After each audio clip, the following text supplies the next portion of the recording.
Welcome back once again to The Pursuit Zone, the podcast that interviews explorers that dream big, break out of their comfort zones, and take on ambitious pursuits. I'm your host, Paul Schmid, and this is episode 212 with Josiah Skeats, where we talk about his cycling adventure from England to Australia. One of the cool things Josiah did before he left was he wrote a letter to himself. 4 years later, when he got back from the adventure, he opened that letter and read it back to himself. If you stick around to the end of this episode, you'll get to hear Josiah read that letter. Let's get this show started, and let me introduce Josiah. The first part of his 40,000-kilometer cycling journey took him from England to Tbilisi, Georgia. After a winter break in England earning money, he reunited with his bike and continued through Central Asia along the Pamir highway and into the Whakan Valley. He was denied a visa to China, so he chose to cycle India from south to north. His adventure continued into Nepal, Myanmar, Thailand, Vietnam, Indonesia, and down Australia from Darwin to Adelaide, enduring the relentless heat of the Outback. It was 775 days on the road, with a budget of $5.40 a day. Check out Josiah and his other adventures, including sailing across the Indian Ocean and hiking across Europe, at josiahskeats.com. Josiah Skeats, welcome to the Pursuit Zone. Hi, thank you for having me. I'm really excited. I'm a long-time listener, so it's nice to share some of my stories. Well, Josiah, before you got started on this big cycling adventure, what were you doing? So I was studying law at university. I'd gone to a small Welsh village, or a small Welsh town called Aberystwyth, which is sandwiched between the mountains and the sea. And that was kind of where I really discovered this adventurous lifestyle. I met people who had just been skiing in Japan or kayaking in Uganda. And I just remember going to university, and as well as finding my interest in the course that I was studying, my world seemed to grow at the same time. During that time, then, what gave you this idea to go off and do a cycle tour? So I was writing an essay, and I remember procrastinating, looking up the internet at a few articles, and I discovered about someone that had cycled around the world. And my instant reaction was, no, that's not possible. You can't do that. And then I read deeper into the article and discovered that they actually had ridden a bike around the world. And along the way, they'd had all these fantastic adventures and stories and experiences that just seemed a long, long way away from the way I was living. And so it was a light bulb moment that went off in my head. Now, I wasn't a cyclist. I hadn't traveled very much, but it just seemed right. And so I instantly decided there and then that I was going to cycle from England to Australia. And I rushed downstairs to tell my friends and flatmates, guys, I'm going to cycle around the world. And I thought they'd be as excited as I was. But of course they said, what? You're not going to do that. Other people do things like that. You're going to die. And now I was a bit stubborn. And so, of course, I said, all right, watch me. I'll prove you wrong. Was this in your last year of university? No, this was actually at the start of my second. So I still had, after I said I was going to do it, I had to finish my second and third year. And then I set off. So at least it gave me a little bit of time to practice. Well, at what point along there did you begin to seriously get into making preparations? So I think I always knew from the moment I discovered this idea, from the birth of this concept, I knew that it was what I wanted to do. So the preparations kind of started instantly. I wrote a page of all the things that were stopping me, all the obstacles that were in my way. And these weren't the physical things that you'd expect. It was mostly mental challenges that I had to overcome, such as being scared of camping or scared of going to countries where they didn't speak English, scared of tackling bureaucracy. But it was also the everyday mundane things like I didn't have a bike, so I needed to get a bike. I didn't have much money, so I needed to buy a bike. And gradually, from that moment, I began ticking them off. But it was a long process. When I was reading through your blog, you had mentioned that in your last year of university, you were dumpster diving for food. And so I had a couple of questions around that. One was, why were you doing that? Was it to save money for the cycle trip? Yeah, so I kind of anticipated money being the biggest obstacle to this trip. I calculated it would take me roughly 1 year to cycle from England to Australia. In the end, it actually took 3, but that's a different story. I thought money was going to be the limiting factor. How could I afford to live for 1 year without earning any income? So I decided that I was going to save everything I could.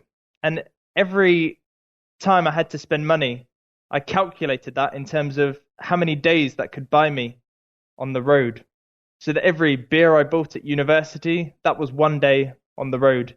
Every dinner in a restaurant, that was 3 days on the road. And that quickly enabled me to begin saving some money for this trip. But one of the other things I did was try to cut out spending money on food altogether. And so there was this supermarket near my house, and they always used to throw out all the food that was going out of date at the end of every day. And so I'd go with a couple of friends, we'd climb over the fence and raid the bins. And it was amazing what kind of produce and food we could find behind the supermarket. I remember going one night and we found several £100 of fresh bakery produce, donuts and bagels and bread that was actually all still warm. We used to find meat, and occasionally we'd even find crates of beer that had been damaged in transit, and we'd carry that back. Oh man. Yeah, I wonder if it's still like that. I think a lot of that has changed over the last few years, and people are more conscious of it. Hopefully, anyway. Yeah, so it's actually a funny story. We raised such awareness. The supermarket hated that we were taking their food, even though it was only going to rubbish, that they created a deal with the nearby zoo, and they started sending any food that they could. Obviously, not the beer or things like that, but they sent leftover food to the zoo to help feed the animals. And that was fine with me. As long as it's not going to waste, I think that's a good outcome. Somewhere along the way, you get yourself a bike. Tell me about a little bit about that process of finding it, and tell me about the bike. So I really wasn't a cyclist before this trip. I still don't consider myself one now. I'm more of a traveler. But back then I knew absolutely nothing. And so I did a little bit of research and decided a few factors that were non-negotiable for me. From my research, these seemed important. So I bought a steel frame, rim brakes, 26-inch wheels, and that seemed like the kind of criteria that I needed for this trip. Luckily, I found one that was for sale secondhand. It was for someone that had bought it to cycle from Canada to Mexico, and they hadn't enjoyed the trip, and so they came back and they sold it as a complete package. So it came with the bike and the panniers and the rack and all their spare equipment that they no longer needed. And so that made my life quite a lot easier. It was the most money I'd ever spent on one thing, and I tried to negotiate him, but he wasn't up for negotiating. But looking back, I got a really good deal, and the bike treated me well throughout the trip. Yeah, that's a nice find, and also that it was roughly the size that you needed too. Did you have to make any modifications to it? No, I didn't. I actually got on it, and it was the most comfortable bike I'd ever ridden in my life. And I think that when you are buying a bike, that is probably the most important thing to look for, because you are going to be spending so much time sitting on it. I think comfort is far more important than performance. As long as it's strong enough that it's not going to break, and it's comfortable enough that you can sit on it for 8-10 hours a day for a month at a time, I think then you're on to a winner. Did it come with both front and rear panniers, and was that the setup that you used? Yeah, so it came with Ortlieb panniers front and back and a handlebar bag. And that was what I used throughout virtually the entire trip. There were a few times when I took little detours or I did a loop because I wanted to explore an area more, and I just limited myself to the back 2 panniers. But no, for virtually the entire trip, front, back panniers. And what about your knowledge of bicycle maintenance? How was that before you set out? So I worked out how to cycle across China, how to get the visa for Uzbekistan, but I almost completely forgot to do any sort of research about how to fix a bike or about bike maintenance. And so I actually got a puncture on my first day of the trip. And no problem, I thought I rummaged into my panniers and found the spare inner tube that I'd brought. but I'd bought the wrong size and it didn't fit. No problem, I thought, and I rummaged through again and I found the puncture repair kit, the patch. But I couldn't get the glue to stick and the patch kept falling off. And in the end, I had to stop someone else and ask them to help fix it for me. And they looked at my heavy bags and said, "Where are you cycling?" And I had to cover my face, very embarrassed, and say, "Oh, Australia." And they said, "Where did you start?" And I said, "Oh, about 10 kilometers back in that town over there." So yeah, my bike maintenance knowledge really wasn't very good. And that was probably what caused the most problems throughout the trip. I had lots of broken spokes. I had lots of punctures, which I did later learn how to fix. But I wish I had done a little bit more research at the start. When you set out, I believe you set out with a friend of yours named Russell. And how important was that to you in the beginning to get going with one of your friends? Yeah, I had a friend called Russell joining me for the first 2 weeks, and that was enormously important. You know, it was almost easy to forget that I was on this grand adventure cycling to Australia, and I could almost kid myself that I was just on a 2-week holiday with Russell, and it did feel like a holiday. We lived a bit more comfortably because he had a good job, and we were just muddling through trying to figure out how to make this new lifestyle possible. And so we were both in the dark, and gradually we worked out how to find food, how to find places to wild camp, how far we could cycle each day. And it felt like every couple of hours we'd have a revelation. We'd run out of water and we'd discover that graveyards are the best place to fill up your water bottles, because every graveyard has a tap for relatives to water flowers and that kind of thing. We learned that when all the shops closed on a Sunday in France, McDonald's was the only place open. So we had to search for that.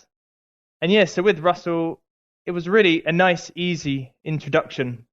But then, of course, after 2 weeks, it was time for him to leave. His holiday was over. He had to go back to work. And that was a really hard moment for me because it suddenly became blatantly obvious that this wasn't just a 2-week holiday. I was now on my own and actually cycling to Australia. And I knew no one further east of here. And I tried to persuade Russell to stay with me, but of course he had to return.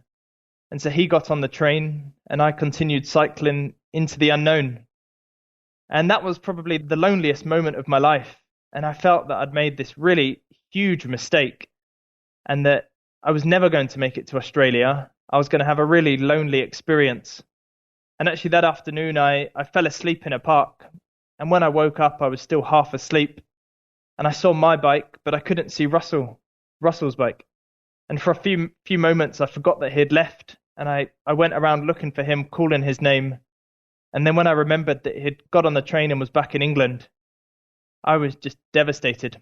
It came crashing down that I was totally alone in the world. And what country was this? That was just in France. He joined me from England across France. Is that part of the reason why you did a workaway in Austria? No, so I think my family were very worried about me too, as they would be. So my dad had booked a week's holiday in Slovenia, hiking, and somehow I was actually ahead of schedule. So I had 2 weeks to kill before my dad arrived. And so I decided that I was going to get off the bike, rest a little bit, and I found an opportunity working on a farm in Austria, which was just a fantastic experience. I was staying with a local Austrian family, Wolfgang and Sophia, they were called, and he made huge wheels of cheese, and she had horses that she took me riding on, and we worked on their huge vegetable garden. And it was a fantastic experience to stay with locals, and it was one of the first lessons I had that the best part of cycling around the world is all about the people you meet along the way. And sometimes it doesn't actually happen when you're on the bike at all. Did you have any other work stay experiences like that? No, that was the only one actually, but it's something I would recommend. And the only reason I didn't have more was because I did find other ways to stop and slow down and experience a place deeper. And that was often through couch surfing or that kind of thing.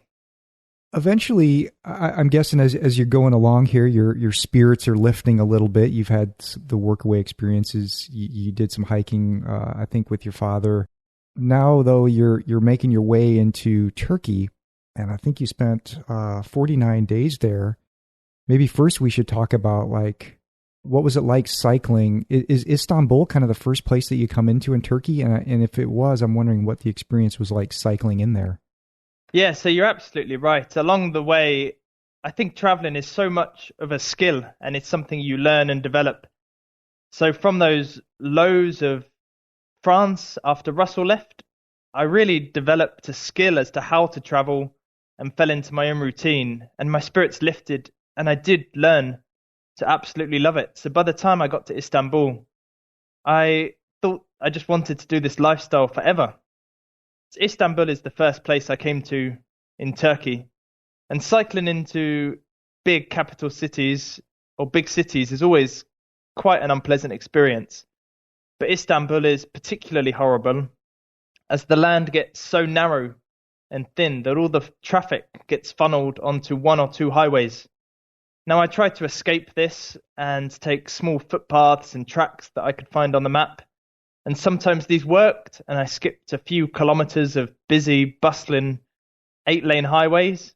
And other times they dead-ended, and I was forced back onto the highway where there wasn't much of a shoulder, and I was battling huge trucks and speeding cars.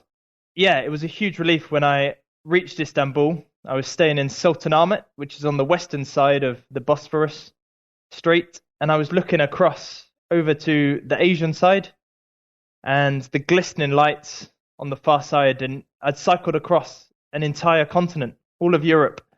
And that was the first moment where I really thought, hang on, this trip that started from my front door in England, I might actually make it all the way to Australia. If I can just keep repeating what I've already done, then this is going to work out. And it was also a fantastic moment to see that far side. It was my first glimpse of Asia. And this was a mysterious place that I'd never visited. And I just had so many questions. I wanted to know how they lived. I wanted to know what life was like there. And so I threw myself into it. What did you experience there? I mean, you were there for 49 days or so. What was the cycling like? What were the people like? What was the food like? So yeah, Turkey is where East meets West, West meets East. And it was a fantastic, eye-opening experience. The people were far friendlier than I could ever have imagined, and definitely a different experience to what was often portrayed in the news. I think over the 49 days that I was in Turkey, every single day people shared food with me at least twice, sometimes more. In fact, I was given more food than I could eat, which is quite impressive for someone that's cycling and burning so many calories. And so sometimes I actually became like a courier. So people would give me a bag of cucumbers and they'd say, this is food from my garden. It's very fresh, just for you. And I'd say, thank you. And I'd cycle another kilometer. And then a man would pull me over by the side of the road and give me a bag of tomatoes. And I'd say, thank you, that's so kind. And I'd give him half the bag of cucumbers in return. And then I'd cycle another kilometer and a man would pull me over and give me a watermelon. And I'd say, thank you, that's so kind. Here's half a bag of tomatoes. And so I was kind of just carrying their products down the road half a mile at a time. And the other thing that happened in Turkey that was really interesting is I started doing warm showers. It's a network of online cycle tours, and they invite you to stay in their house or share some food with them or just to cycle with them.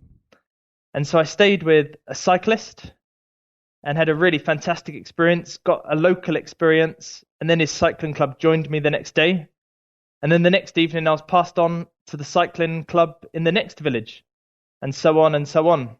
And one night I was staying with a guy called Yusuf, and he wasn't a cyclist, and he said to me, man, I'd love to do what you do. And I thought for a moment, and I said, so why don't you? What's stopping you? And he couldn't answer that. He wanted to do this and couldn't think of any excuses as to why he wasn't. And I said, okay, so why don't you come with me tomorrow? And now we were at sea level and I was heading straight into the mountains up to about 2,000 meters. And so I would never have offered if I thought he was going to say yes. But he thought for a moment and then he said, okay, I'll come with you tomorrow. And so he rang a friend and he said, hi, can I borrow a bike? And then he rang another friend and said, hi, can I borrow your tent? And finally he rang his boss and he said, hi boss, I won't be coming into work this week. I'm going to cycle across Turkey. And the next morning we set off, headed straight up into the mountains. And sure enough, within about half an hour, he was saying, crazy English Joe, are we nearly there yet? And I had to say to him, no, sorry, we've still got a long way to go. Now the good news is you can turn around and it's downhill all the way to your house. Or alternatively, you can keep going and it's going to be hard, it's going to be challenging, but I promise you, you'll be rewarded at the top. And so he said, okay, I'll continue. And after another day, we finally reached the top of the mountain pass, 2,000 meters above sea level. And I promise you that for a moment, I was standing with the happiest man in the world. He'd surpassed his expectations. And it was just amazing to see the cycle touring experience through a beginner's eyes again. And so he joined me for the week. And yeah, it was a fantastic experience. And the other thing about Turkey that I loved is that it does have such amazing landscapes. A few of my favorites, there's obviously Cappadocia, which I'm sure many people will have seen photos of, which is all the fairy chimneys, all these rocks that stand up with huge pinnacles. And some of them are very top heavy and they seem as if they're going to topple over at any moment. But another one of my favorites was called the Eternal Flames of Chimera. And that's this mountain that has all these cracks in the side where natural gas leaks out. And the mountain has actually been on fire for about 4,000 years. And as the gas creeps out through the mountain, there's all these little flames. And it looks a bit like a birthday cake with all these candles on the side of the mountain. You cycle on before you get to Tbilisi, though, and have to make this decision about taking a break. Some other things happened. I was looking through your website and your statistics for the first part of your ride, and another country that you listed as one of your favorites was Montenegro. And I'm wondering if you can speak briefly about your experience going through Montenegro. Yeah, so actually I had thought that the real turning point of this trip was going to be Istanbul. I had traveled a little bit in Europe, just to places like Italy and France and Switzerland, very much the western half of Europe. But the real change came much earlier. I went through Bosnia, which had 25 years ago been a war zone. And so I still had to avoid mines. There were still bullet holes in the walls and deserted buildings. And people spoke about this war that felt so recent. And I just couldn't believe that this was Europe, the continent that I thought I understood. And Montenegro was another shock to me because the mountain scenery was so beautiful and so unexpected. I cycled through Tara Canyon, which is the deepest, it's called Europe's Grand Canyon. And it was this valley with deep, deep valley walls. And it was just absolutely stunning. And the people were also very friendly. And they'd share food with me. I remember one man coming up and giving me a carrier bag of food and saying, this is because you are young and you need lots of energy. And people would really say to me, thank you so much for coming and visiting our country. No one visits Montenegro. And so, yeah, it was just a really warm, welcoming, beautiful country. One of my favorites in Europe. Like through Turkey and Montenegro, how were you handling the language barrier? Was it an issue? It wasn't an issue. I mean, language is the most frustrating thing when you're traveling, in my opinion. There's so many times where I've met people that are just living such a different life from my own. And there's 1,001 questions that I'd love to ask them. But they don't speak English and I don't speak whatever their language is. And so I'm forced to communicate with my hands boring questions such as, how old are you? How many children do you have? And that sort of thing. So language caused such frustrations. But there were also moments where not speaking the same language could deepen the experience. So we'd laugh as we were trying to communicate something with our hands that was just getting lost in translation. Now, it's very easy. It's very easy to communicate with your hands that you're hungry and you need something to eat, or that you're tired and you're looking for somewhere to camp. And it's when you try and get beyond that into the real deep conversations that it can get both frustrating or humorous, depending on how much the other person is willing to make an effort. I always like to say that there's 3 universal languages that everyone in the world can speak. One of them is laughter, another is football, and the third is dancing.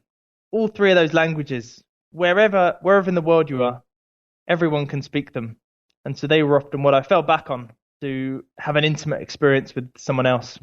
You make your way into Georgia, into Tbilisi, where you have to make this decision whether to continue or to stop. You decide to take a break, go back to England to earn some money.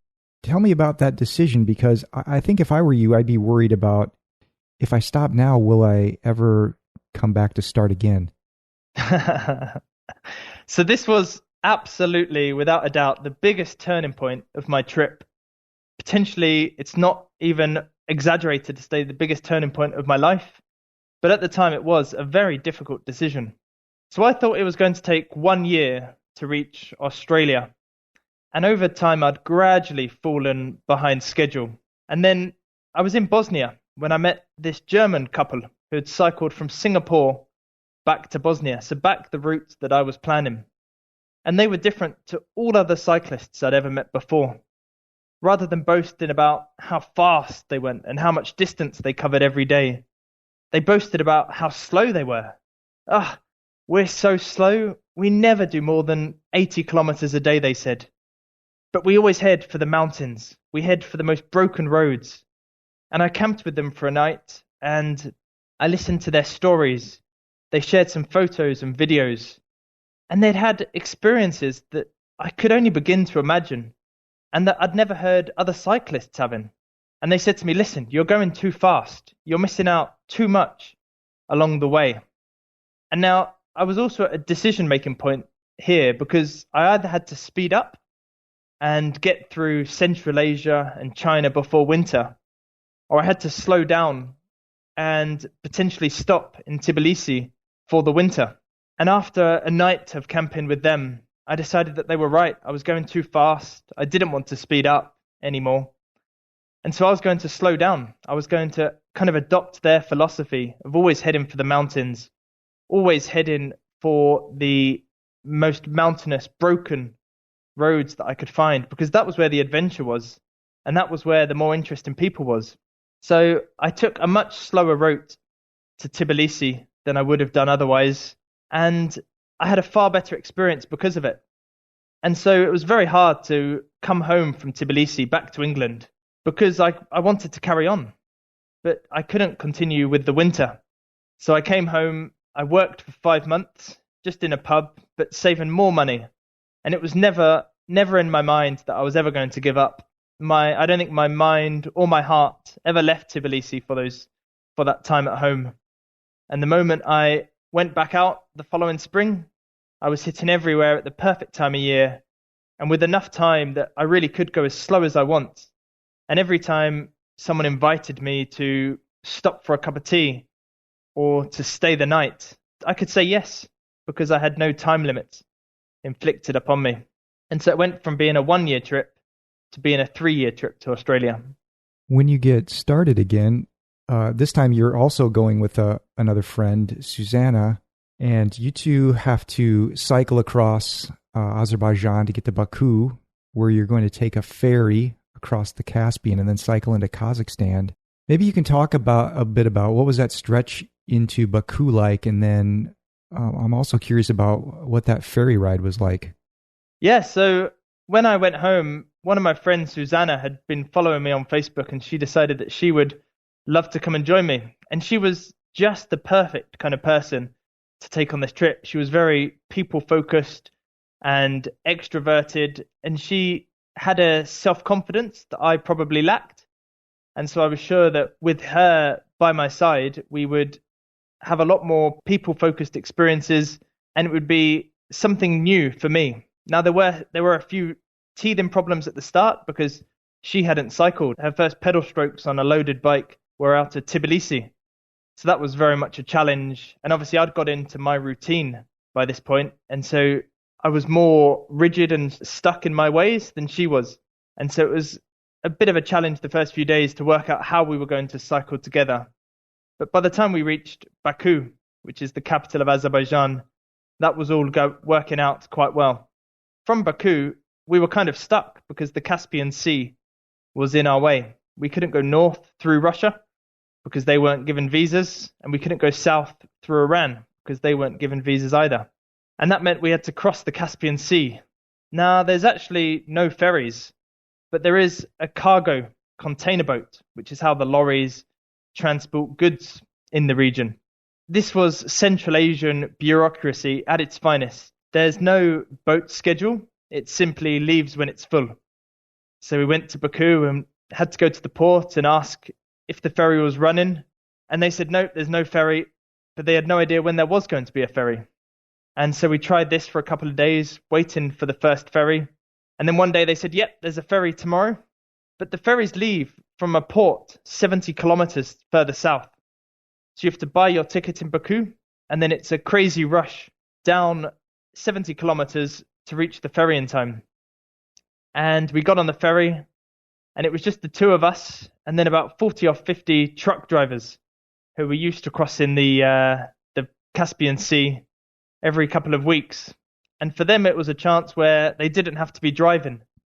So half of them took it as a party, and as we rolled on at breakfast time, they were already a bottle of vodka in, and they were preparing for an exciting party boat. And then the others were taking it as a chance to rest and recover, and they were sleeping. I think the ferry journey took about 20 hours. It was the first time I'd ever been in the middle of the sea and not able to see land on any side, so that was quite exciting. We played some games with some of the truck drivers. I went up to the bridge and met the captain, and he gave me a tour of the ship. And so yeah, that was an interesting part of the journey for sure. If I remember right, in your blog, you talked about when you get out of the boat in Kazakhstan, there's all these drug-sniffing dogs. And I immediately thought, oh my gosh, where's your bike? I mean, aren't you worried about somebody like putting drugs in your bags and then you're stuck in a Kazakhstan prison? Was that going through your mind? That wasn't, but maybe it should have. There was this truck driver called Nevzat. And the whole journey, every time he saw us, he said, anything you need, I've got it. Anything you need, I've got it. And we never quite worked out what he was offering. We did always think maybe it was drugs that he was trying to sell us. But yeah, the boat arrived at 3 a.m. and it's the middle of the night. We were tired, and all these huge dogs that I promise you, they were the size of wolves, jumped onto the boat and they began sniffing us. And it was quite a terrifying experience, actually. Then we thought we'd be allowed to stay on the boat until sunrise and cycle off the following day, but they kicked us off. So we're suddenly in this strange new country at 3 o'clock in the morning. And luckily, Nevzat came up and he said, anything you need, I've got. And we ended up sleeping in his truck that night, just the three of us sitting on the chairs. It was an interesting arrival to a country, that's for sure. How long did it take you to cycle through Kazakhstan? So Kazakhstan, we had a 15-day visa. I think we stayed in Aktau, the port, for the first 4 or 5 days because we didn't need so long. And it was 15 days until our Uzbekistani visa started. So we waited in the city. We met a group of tourists that were waiting for the ferry back the other way to Azerbaijan. And they were having a lot less luck than we were, whereas our boat had arrived quite quickly, the one we needed. Their boats back had been delayed. And so one of them actually did get arrested for overstaying his visa, but luckily he was okay. And yeah, after a couple of days, we headed off into the desert. And pretty much the moment we left Aktau, the desert started. It was sand and flat, and it was like running on a treadmill. The horizon never seemed to get any closer, and I had to count my pedal strokes, 1, 2, 3, up to 10, and then start again, just for an hour at a time, and staring at the ground moving beneath my wheels, just to reassure myself that I was actually moving forwards. But in a way, I kind of loved the scale of this landscape, where it makes you feel so small, and it's empty and meditative and therapeutic as you have so much time to think. And of course, it was so easy to find places to camp because we could cycle until 5 minutes before sunset and then simply roll off the side of the road, put our tent in the sand. Sometimes we didn't even put our tent up and we'd just lay down, and the stars were amazing. The sunset and sunrise was beautiful. And it felt like such a selfish privilege that we were the only two people in the world right then to enjoy that sunset. After Kazakhstan, then I think, as you mentioned, is Uzbekistan. I didn't put it down in my notes here, maybe because I didn't see anything on your blog about it. But is there anything worth talking about, your time in Uzbekistan? Yeah, so Uzbekistan was also mostly desert, thousands of kilometers of desert. But in the middle of this desert, there's three really grand cities. There's Khiva, Bukhara, and Samarkand. And these were once firmly on the Silk Road, and they were probably some of the most wealthy cities anywhere in the world. They were where silk from China was carried back towards Venice. These cities, which still don't attract many tourists, are some of the most beautiful, ornate, intricate cities in the world, where every wooden column you see is chiseled and carved perfectly, and every building is mosaicked. And it was quite surreal to pedal from 5 or 6 days of desert into one of these grand cities. And then it was quite unnerving the other way to leave one of these amazing cities and pedal back into the desert where it was 40 degrees hot and you were carrying lots and lots of water and there really wasn't anything to see. And it felt like quite a timeless part of the world where I could have been a silk caravan 600 years ago. You eventually get into Dushanbe. What's it like in Dushanbe? So Dushanbe is your typical ex-Soviet city. It was slightly chaotic. I remember all these cars that had horns that sounded like ambulance or police sirens, which they were using to speed through the traffic. It was busy and it was grey. But we had a really interesting warm showers host there who showed us the local side of the city, and he was welcoming and kind, and we stayed a couple of days with him. Susanna and I actually got arrested in Dushanbe by a corrupt policeman. They pulled us off the street at about 11 o'clock. We'd just gone out to buy a late night watermelon. We couldn't at first work out what the problem was, but he wasn't letting us leave. And then he suddenly said, okay, if you give us $30, we'll let you go. And of course, $30 was a lot of money to us back then. This is probably going to sound really naive and youthful ignorance, but we didn't want to give him $30. Of course, that was a week's budget. And also, we didn't have anything with us. We'd just gone out late at night to buy the watermelon. So we didn't have our phone or any money or our passports. And so we didn't really have much fear. And when we didn't pay the $30, he got more and more frustrated. He started punching his fist. He started showing us his guns. And there were 6 or 7 policemen by now. And we sat down on the pavement. We thought, right, they know we've done nothing wrong. We know we've done nothing wrong. They won't touch us. And this quickly backfired. They picked us up and threw us into their police van, and they drove us 5 kilometers to the police station. And once we got there, they were still saying, right, give us $30 and you can go. And we decided to bluff. We said, that's fine. We'll sleep here for the night. Out there, we stay in a tent. Here we've got a bed, a shower. What's the Wi-Fi password? By now, we were obviously quite worried. It was a bit of an unnerving experience. But we still didn't really think we were going to come to any harm. We had nothing they could steal. And surely they weren't going to assault us physically. And sure enough, that gamble paid off on this occasion. When it became clear we weren't going to pay the $30, they let us go. So yeah, that was my Dushanbe experience. And it's a shame that in many of these countries, it is the police and the officials that you have to be careful of, and that taint the country with a bad name, when the locals that you actually meet are exceedingly friendly. And so that was one of only a few negative experiences of my entire 3-year trip. Well, that wasn't quite the answer I was expecting to hear. If you wrote about that in your blog, I didn't see it. It was something that I missed. But yeah, I'm glad I asked that question then.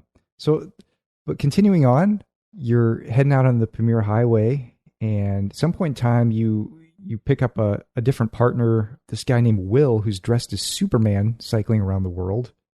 and you guys set out on the Pamirs. I guess you're heading to one of the first stretches is maybe to Kaliakum, if that's how you say it. And what's going on at this point in your journey?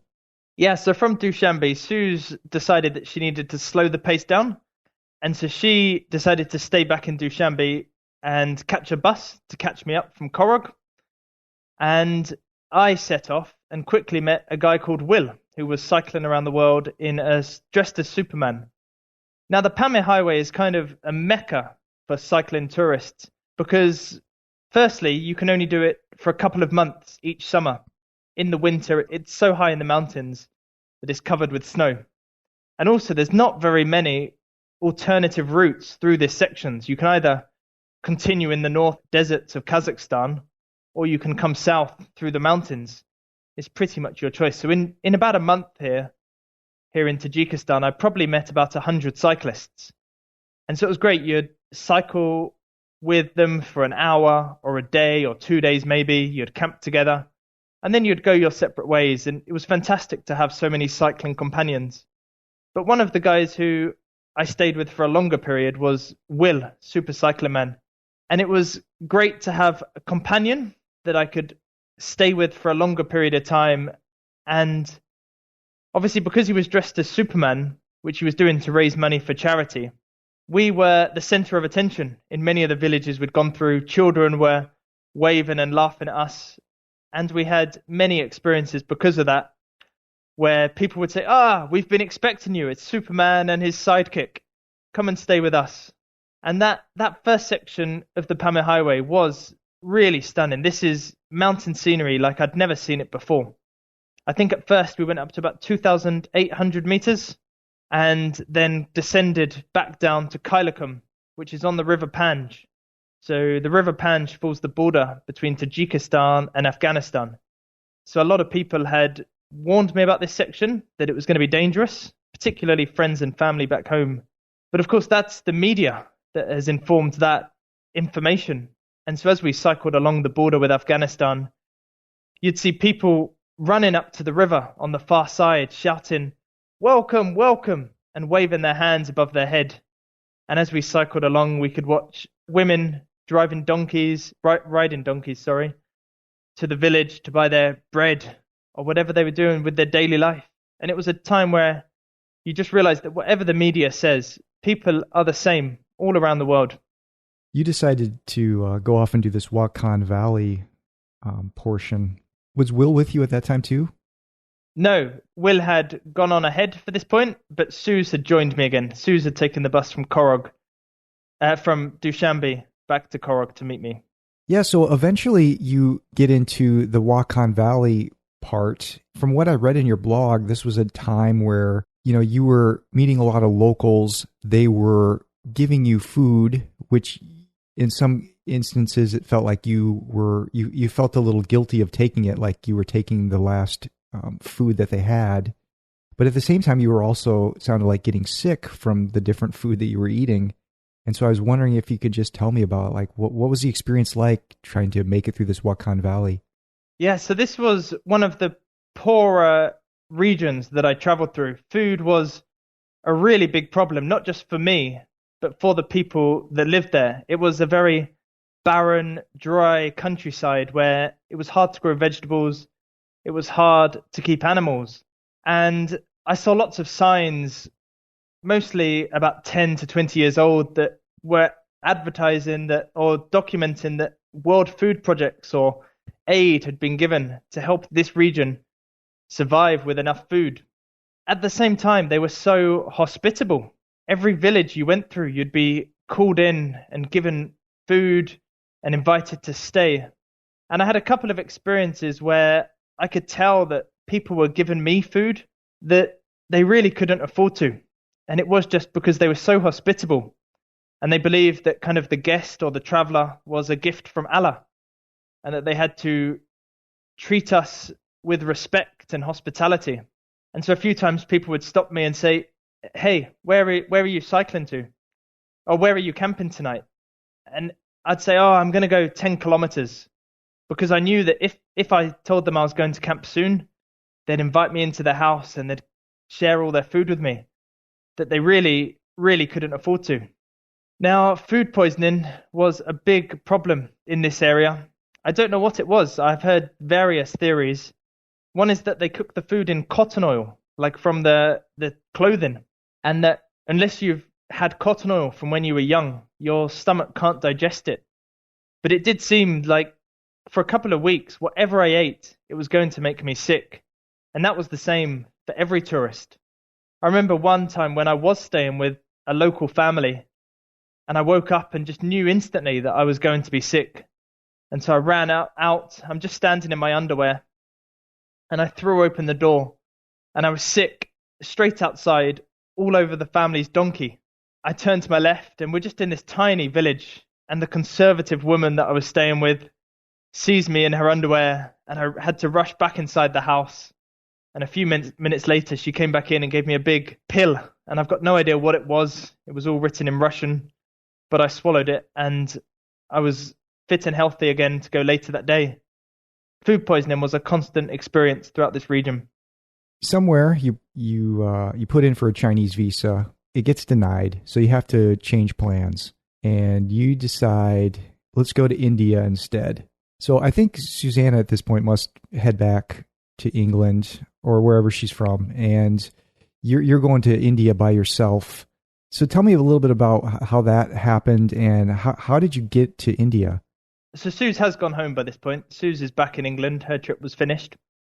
And I got to Kyrgyzstan, and I applied from Bishkek for my Chinese visa. And now because of the countries I'd been through before, and I had their visa stamps in my passport, China doesn't have such a good relationship with those countries. And so they denied my visa, which is something I'd never considered.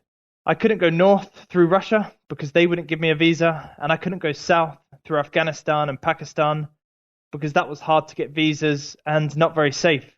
And so it felt like the trip had failed. It felt like all further progress was blocked, and I was absolutely devastated. And then I woke up the following morning, and I realized that this trip was never about cycling every inch. It wasn't about proving myself. It wasn't about proving anything to other people, such as I cycled all the way to Australia and didn't take any public transport. The real reason I'd left on this trip was for adventure. And so if I couldn't go through China, I just had to come up with a plan B. And I decided that I was going to go to India. Now, I'd never planned or considered India for this trip, but I looked at a map and saw that it's basically a giant triangle.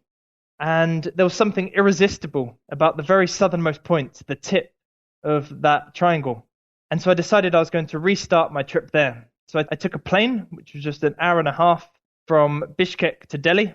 And then I took a 3-day train or 2-day train from Delhi down to the southernmost point of Kanyakumari. And that train journey, I spent the whole journey glued to the window or sitting at the door with my head out with the wind in my hair and just looking at this glimpse of the country in super speed, fast motion. I guess it was kind of like reading the blurb of a book before reading the book, because I took the train and then I got off and turned around and prepared to cycle back the way I'd come. And so I had a glimpse of what was laying in wait, but there was much more to discover.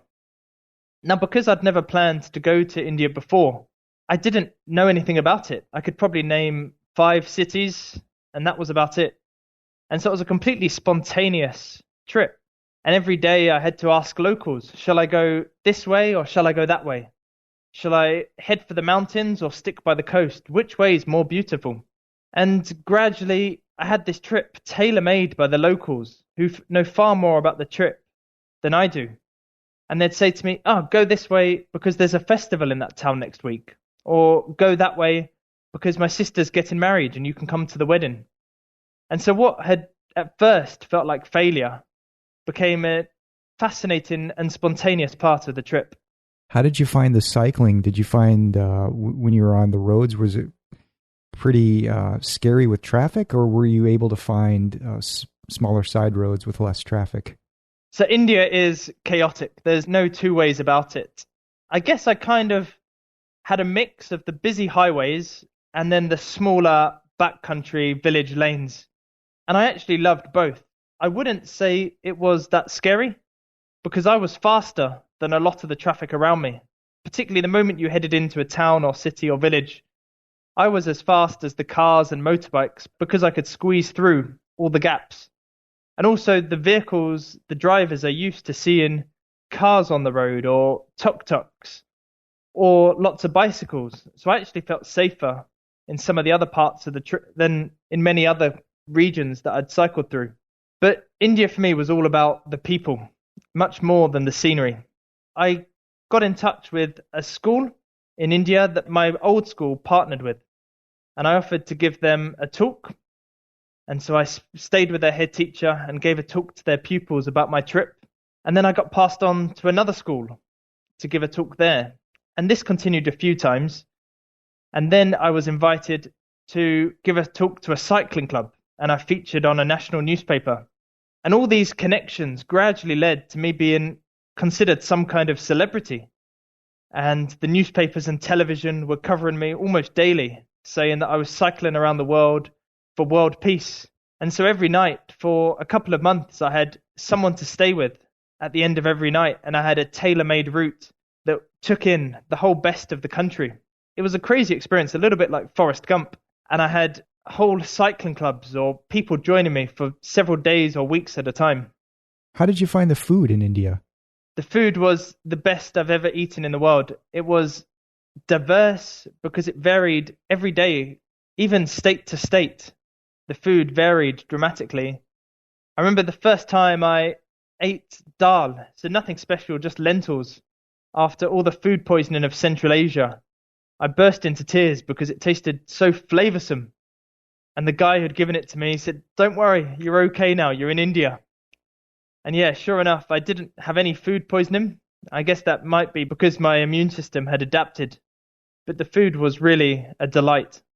We're going to have to fast forward a little bit here and skip over most of Southeast Asia. I do want to ask you about your time through Indonesia, but for the main sort of Southeast Asia part that most people think of, Thailand, Cambodia, Vietnam, Laos, and all that, if you could go back and name your favorite experience or your favorite place cycling there, what would it be? I think it would be Vietnam. The scenery in Vietnam was really special, and I took the inland old Ho Chi Minh route. Vietnam is such a long but narrow country, so most of the traffic takes the coast. But if you head inland, it was jungles and mountains virtually the entire length of the country. And that was really constantly beautiful and twist and turning. The road was never straight for more than a couple of 100 meters at a time. You take a ferry, class F, which is the lowest, the least expensive ticket. But hey, you're on a $5.40 budget per day, so you got to do these things. But so, yeah, tell me about that experience taking that ferry and then going across Indonesia. Yeah, so Indonesia was also another part of the trip that, like India, I'd never considered. I'd always wanted to take a boat from Singapore to Australia. At the harbour in Singapore, I'd gone around to see if any captains were sailing to Australia, and none were. It was the wrong time of year to be going in that direction.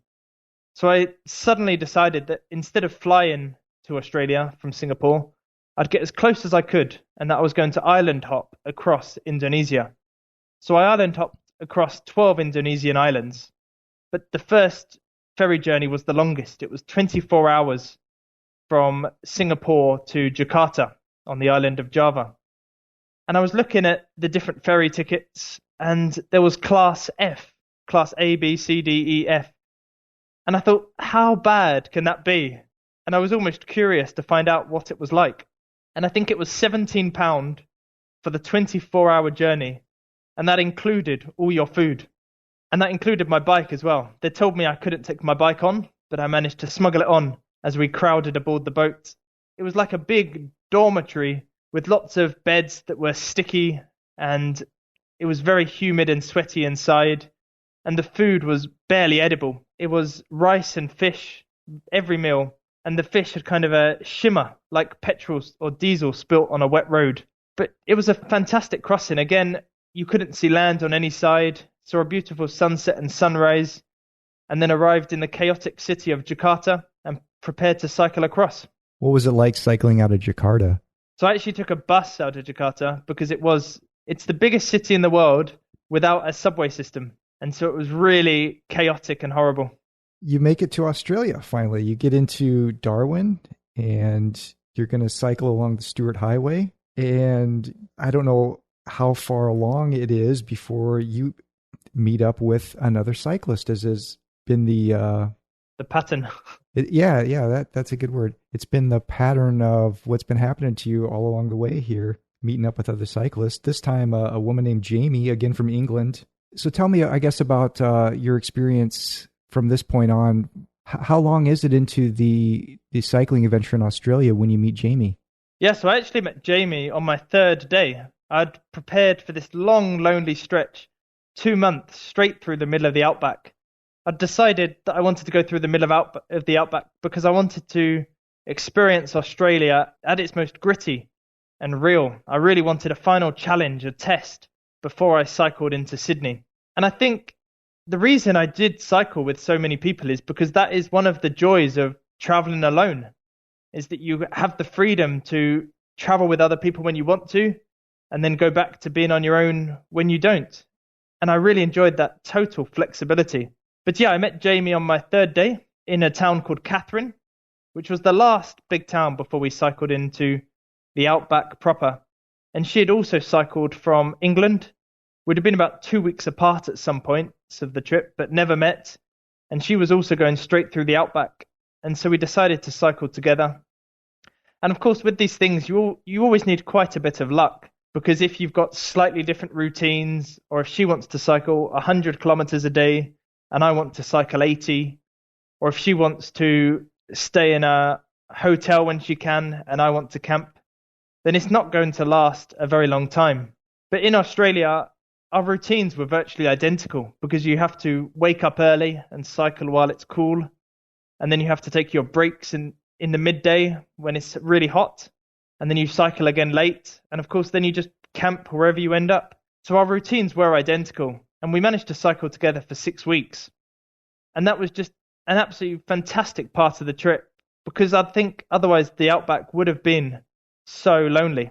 And it felt like we were a team. It was us against the harsh elements of the Outback. This was undoubtedly one of the most challenging parts of the trip, because the distances were so vast.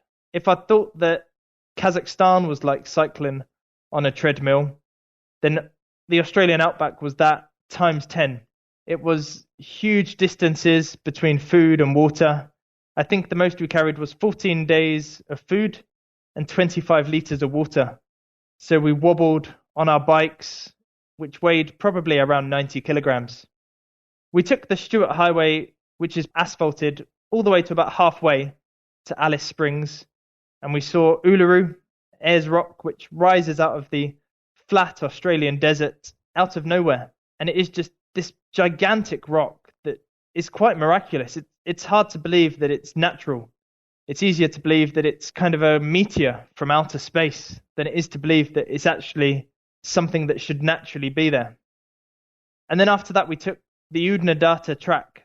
We wanted to get off the Stuart Highway. I promise you, we're gluttons for punishment. I don't know why, but we wanted to head through the sandy trail to really test ourselves, to really experience the Outback. And the Udnadata was hot. And this man at one of the petrol stations said to us, "Why are you going this way?" We tried to explain and he couldn't understand. And then he said, "People die out here."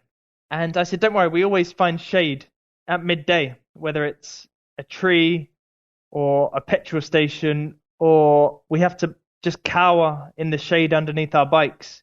And he just said, "Mate, if you see a tree, take a photo and put it on Facebook."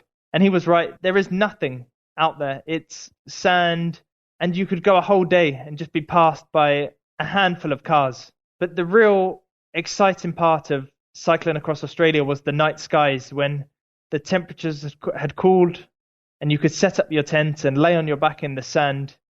And there were more stars than black parts of the sky. In fact, the indigenous people out in Australia, they can navigate not using the stars, but using the black parts between the stars. So whereas we've got the plough or Orion's belt, They have the giant black emu, which is a hole in the sky where there are no stars.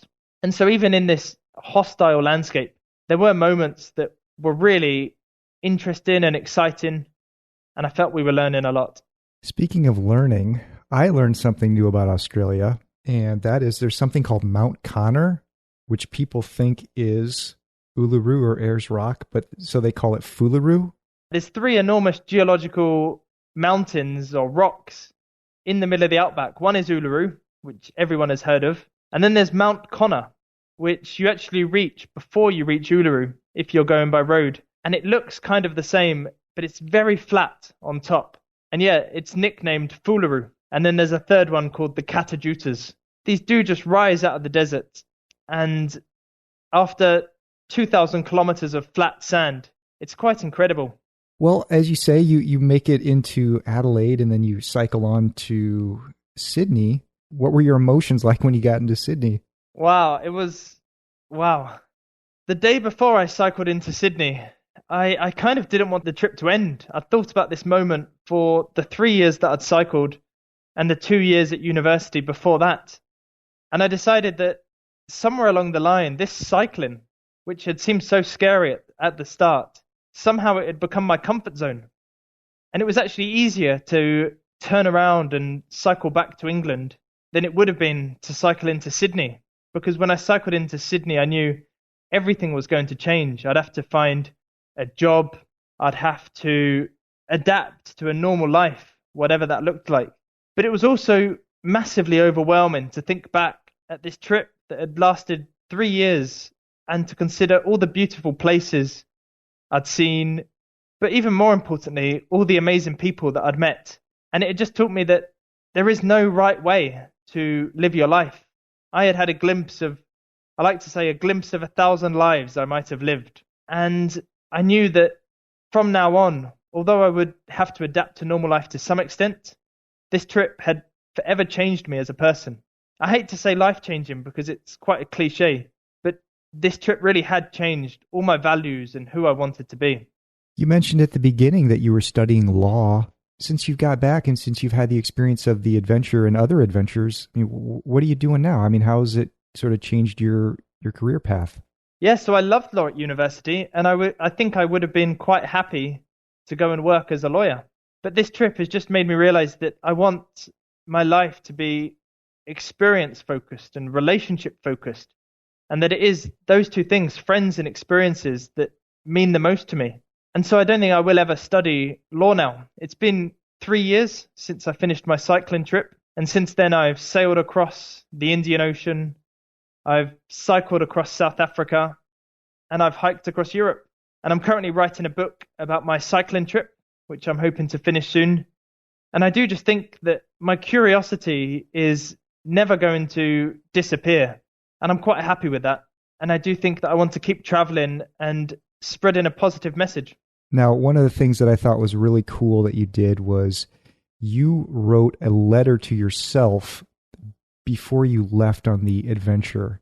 And then when you got back home, you opened the envelope up and you read the letter back to yourself. I was wondering if you'd be willing to read that letter. Yeah, absolutely. I wrote this letter a year before I left on my bike trip. So October 2014. And I didn't open it again until I got home from the bike trip, by which time I'd completely forgotten what I read. Okay, so, hey, it's me. I'm you, but from the past. It's currently October 2014, and I'm sitting on a train to London. If you are reading this, it means you have cycled around the world, in which case, huge congratulations. That is an impressive achievement, and something I want more than anything else in the world right now, but also something which terrifies me. What does it feel like to have cycled around the world? You must have been to some far-flung places and met people and cultures I can't even begin to imagine. You must have some wild tales of adventure and have had many experiences. I'm jealous. Never forget how privileged and lucky you are to have seen what you've seen and done what you've done. I hope you don't take any of it for granted, and that every place and experience was met with the same excitement and wonder as if it was the first. one of my main concerns is loneliness. Hopefully you're laughing about that now, and you have met amazing people all over the world and dispelled, for yourself at least, the myths cast by the media about how scary and dangerous the world is. I'm 100% sure you've had the love and support of your friends and family. Fingers crossed your ventures haven't given your mum and grandparents a heart attack. You are blessed to have them all. Enjoy some time with them now. I don't know what's next for you. People are asking me all the time, and I literally have no idea. Maybe you've had some time to decide, but if you're anything like me, which you obviously are, you probably still won't know. My advice would be to pursue happiness and chase your wildest dreams, because, well, you're reading this, which means dreams do come true. I hope you learned money is not the key to happiness, and I hope you keep trying to make the world a better place with the same insatiable hunger for life and adventure you have now. How do you sign off a time-traveling letter? I'm not sure. I'll catch you later. I'm about to go for a very long bike ride. Josiah. That's great. That gives me goosebumps. Even reading that now, it gives me goosebumps. Oh man, thanks for reading that. And hey, congratulations on completing the adventure. It's amazing. Thank you very much. It's been good to talk. Josiah, where will your interests take you next? Yeah, so I'm still planning lots of travel experiences. I have different adventures and trips come to my mind every day. I'm currently planning a long stand-up paddleboard trip, and I've been working with a stand-up paddleboard company to get that off the ground. That's going to be a world first, but I can't quite announce it yet. And I'm also planning to cycle across Africa from England back down to Cape Town, kind of to complete the loop that I've already done. Cool. I'll be looking forward to. Are you still going to blog about it? Yeah, absolutely. Excellent. Well, how can people find you online? How can they contact you if they want to learn more? My blog is at josiahskeats.com. And then I've also got a Facebook page and Instagram, which is Josiah Skeats. And that's Josiah, and then surname Skeats. And I look forward to sharing future trips and connecting with you all there. Okay, Josiah, thanks again for sharing your story and for taking the time to come on the show. I appreciate it. Best of luck to you in the future. Thanks very much for having me, and keep up the good work with the podcast. I love it. Thank you. Thanks once again for listening. This episode was recorded on February 18th, 2021. If you want to write to me, you can do so. My email address is paul@thepursuitzone.com. You can also leave me a voice message with a chance to get your voice on the show by either recording a message with your phone and emailing it to me, or by using SpeakPipe. You can do so by going to speakpipe.com/thepursuitzone. The best way to support the podcast is to help spread the word and let others know about it. Be sure to follow The Pursuit Zone anywhere you get your podcast content. To find out more info about this episode and others, head on over to thepursuitzone.com.